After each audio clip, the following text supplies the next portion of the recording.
Aujourd'hui, Roxane, tu reçois ta 4e bourse de cascade. C'est une bourse que l'on appelle Persévérance parce que dans les 2 dernières années, tu as vécu des moments particulièrement difficiles. Est-ce que tu peux nous en parler un petit peu? Oui, c'est sûr que ces 2 dernières années, ça a été plus difficile. J'ai été atteinte de la maladie de la mononucléose.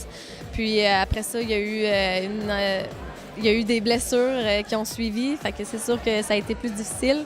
Mais j'ai quand même revenu en force cette année avec une 4e place au championnat canadien, dont je suis quand même assez fière, qui m'a permis de me procurer une place sur l'équipe nationale.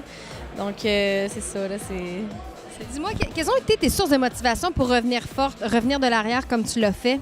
À quoi tu t'es accroché?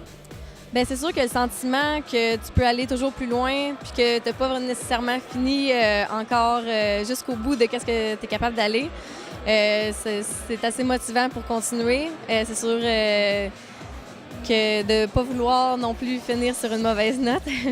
Parce que, ouais, fait que c'est pas mal ça qui m'a motivée, là, de savoir là, que j'étais capable d'aller plus loin encore. Là. Est-ce que tu considères que tu es revenu à 100 de ta forme? Oui, je suis vraiment revenue à 100 je suis plus en forme que jamais. Ça va super bien à l'entraînement, puis ouais, c'est pas mal revenu. Là. Quels sont justement tes objectifs là, pour la prochaine saison? Bien, c'est sûr que là, étant 4e sur l'équipe nationale, j'aimerais ça peut-être avoir des internationales. Ce serait super le fun. Puis, on ne sait jamais, peut-être un grand prix ou quelque chose comme ça. Là. Quels seraient tes rêves ultimes en patinage artistique? C'est sûr que comme tout le monde, le rêve dans le sport, aller aux Jeux olympiques. Déjà, un grand prix serait déjà un de mes rêves, un de mes objectifs là, ultimes là, pour prochainement. Là. Mais c'est sûr que les Jeux olympiques, c'est toujours un rêve pour tous les athlètes. Dis-moi en terminant, si tu avais un conseil à donner à un athlète qui a vécu une mononucléose ou une maladie assez importante, qu'est-ce que tu leur dirais pour s'accrocher?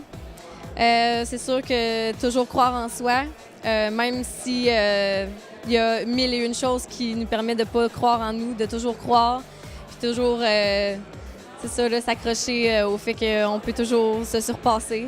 Puis vraiment croire en soi serait le meilleur conseil. Merci, Roxane. Merci.